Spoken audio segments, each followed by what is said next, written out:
माँ अन्नपूर्णा की आवश्यकता हम सभी को होती है और माँ अन्नपूर्णा हमेशा हमारे घर की रसोई में विराजमान रहती है। तो रसोई में क्या न होने दें, क्या करें कुछ चीज़ें वो मैं आपको बताता हूँ।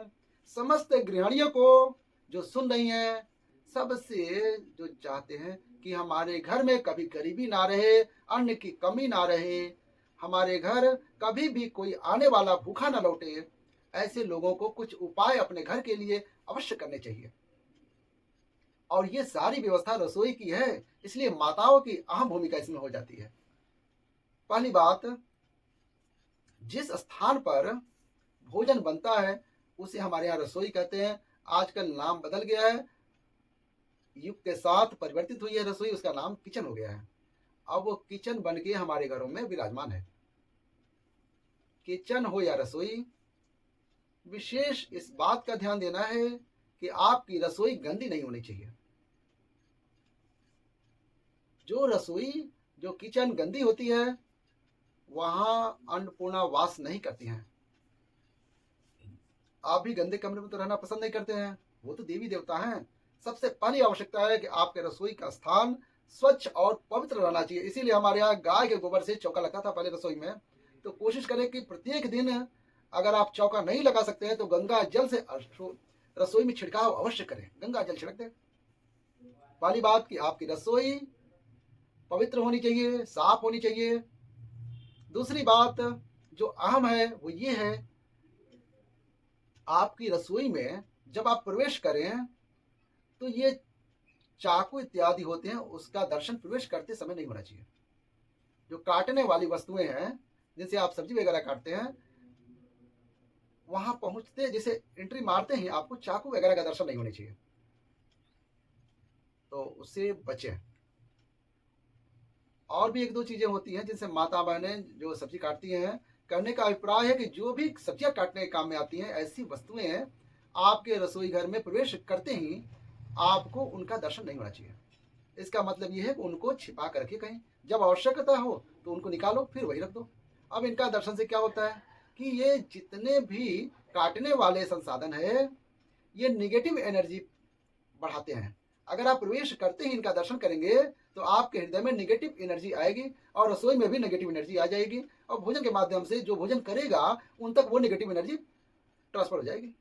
इसलिए चाकू इत्यादि से ज्यादा हित नहीं रखना चाहिए, जितना हो सके छिपा के रखें, काम करें छिपा कर रखें, दर्शन बार बार उसका ना हो आपको।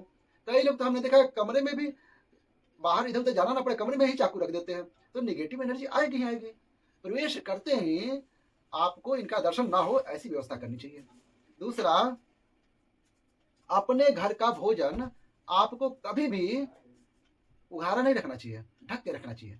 चाहे वो सब्जी हो, दाल हो, चावल हो, खीर हो, इवन रोटियां भी, सलाद भी हो, जो भी वस्तुएं हैं उसे आप उघाड़ कर न रखें रसोई में, क्योंकि तमाम ऐसी शक्तियां होती हैं घरों के आसपास मंडराती रहती हैं। अगर वो उघड़ी रहेंगी तो आपके भोजन के सामग्री में खुली पड़ी रहेगी, तो वो उसमें कोई भी नेगेटिव एनर्जी जाके प्रवेश कर जाती है, और इससे माँ अन्नपूर्णा भी प्रसन्न नहीं होती है। मक्खी गिर जाएगी, मच्छर गिर जाएगा। इसका मतलब है आप रसोई में सावधान नहीं हो, और फिर अन्नपूर्णा माँ रुष्ट हो जाएगी, तो गरीबी आने के चांसेज बहुत तगड़े हो जाते हैं। इसलिए न तो दूध, न आटा, न दाल, न सब्जी, न सलाद, न कोई भी खाद्य भोजन की योग्य जो भी वस्तुएं आपने तैयार की हैं, खुली हुई नहीं होनी चाहिए, वो ढकी हुई होनी चाहिए। और सबसे अहम बात है, देवियों को मैं बता दूं, माताओं को बता दूं, आपके घर में रसोई में बार बार दूध का उफनना अपशकुन है। आपके घर में बार बार दूध नहीं उफनना चाहिए।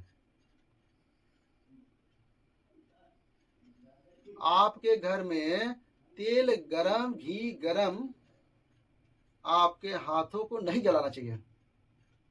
कई बार होता है ना, तेल की एक बूंद गरम कर रहे थे, पकौड़ी बड़ी चला रहे थे या पूड़ी के लिए तैयार कर रहे थे, उड़ के आके हाथों पे लग गई, छाला डाल गया। ऐसे बार बार नहीं होना चाहिए। ऐसा अगर बार बार हो रहा है, ऐसा है बार बार आपके हाथ जलता है, भोजन बनाते समय हाथ जलते हैं, अथवा बार बार दूध उफनता है, इस बात से एक बात समझ लेनी चाहिए कि राहु, केतु और शनि ये तीनों ही रुष्ट हैं। तो इन्हें बचाने के लिए क्या करना चाहिए, इससे बचने के लिए क्या करना चाहिए, एक काम अवश्य करना चाहिए। घर की पहली रोटी गाय के लिए, और घर की आखिरी रोटी श्वान के लिए बाहर कुत्ते को खिलानी चाहिए। इससे राहु, केतु और शनि तीनों प्रसन्न हो जाते हैं। अगर बार बार दूध अपनता है, इसका मतलब ये कि वो रुष्ट है, राहु केतु रुष्ट है। और हाथ जल जाए बार बार, कई बार बार माता बहन रोटी सेकते सेकते हाथ जला लेती है, इससे भी पता लगता है कि राहु केतु की दशा ठीक नहीं चल रही है। तेल गिरना, घी करना अपशकुन है। तो इसके लिए आपको चाहिए कि पहली रोटी गाय को दें और दूसरी आखिरी रोटी श्वान को खिलाएं, कुत्ते को खिलाएं। इससे राहु केतु की स्थिति ठीक रहेगी। लेकिन सबसे ज्यादा महत्वपूर्ण बात है, आप अपने रसोई को शुद्ध रखें, साफ रखें, पवित्र रखें।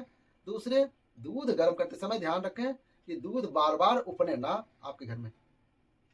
ये छोटी छोटी कुछ चीजें हैं, इनका ध्यान रखेंगे। रसोई में ही आपका माँ अन्नपूर्णा का वास होता है, और जिस घर में माँ अन्नपूर्णा प्रसन्न होती हैं, माँ लक्ष्मी उस घर से कभी नहीं जाती हैं। तो आप जाते हैं, आप चाहते हैं कि गरीबी ना आए कभी, तो रसोई का साफ सुथरा रखिए, रसोई को दूध को उफनने न दीजिए, अच्छे से भोजन बनाइए, हाथ को जलाइए मत। इस तरह का आप जानकारी रखें। वीडियो कैसी लगी, अच्छी लगी तो प्यार से लाइक कर दें और हमारे चैनल को सब्सक्राइब कर लें। हम ऐसे ही आपके लिए उपयोगी और अच्छी अच्छी जानकारी, कथा, प्रवचन, शिव महापुराण की वीडियो पोस्ट करते हैं। वो वीडियो आपके सामने आएंगे, आप बेल आइकन दबा देंगे और हमारे चैनल को सब्सक्राइब जरूर कर लीजिएगा। हर हर महादेव।